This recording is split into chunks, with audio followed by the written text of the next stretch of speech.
सम संख्या का मतलब होगा जो 2 से भाग देने पर किसी भी संख्या में पूरा विभाजित हो जाए तो उसे हम सम संख्या कहते हैं। इंग्लिश में इवन नंबर बोलते हैं सम संख्या को, ठीक है। दूसरा हो गया विषम संख्या, ठीक है। विषम संख्या उसे कहते हैं जो 2 से भाग देने पर पूरा विभाजित नहीं होता है, उसे बोलते हैं विषम संख्या अर्थात ऑड नंबर, ठीक है।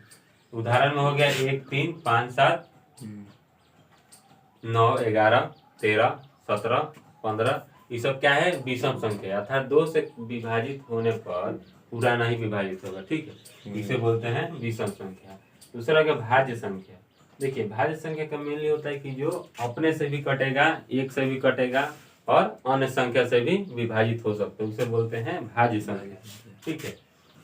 तो भाज्य संख्या किसे बोलते हैं? उसका उदाहरण हो गया 4, 6, 8, 10, 12, 15। इसका मतलब देखिए जैसे कि 4 है तो 2 से भी कटेगा, 1 से भी कटेगा और अपने आप से भी कटेगा, सेम ऐसे, ठीक है। इसको बोलते हैं कंपोजिट नंबर। अभाज्य संख्या उसे बोलते हैं जो जिसका फैक्टर 2 होता है, 1 से कटेगा नहीं तो अपने आप से कटेगा, ठीक है। उसी को बोलते हैं अभाज्य संख्या, जो 1 से कटे, 1 से विभाजित हो और अपने आप से विभाजित होता है, उसे बोलते हैं अभाज्य। उदाहरण के लिए 3, 7, 5, 11, 13, 17, ये सब क्या है?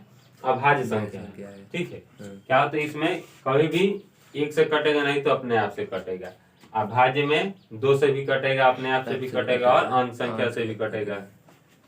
विषम संख्या में क्या होता है कि 2 से भाग देने पर पूरा पूरी विभाजित नहीं होता है। और सम संख्या हो गया जो 2 से भाग देने पर पूरा विभाजित हो, जिसे हम सम संख्या बोलते हैं, ठीक है।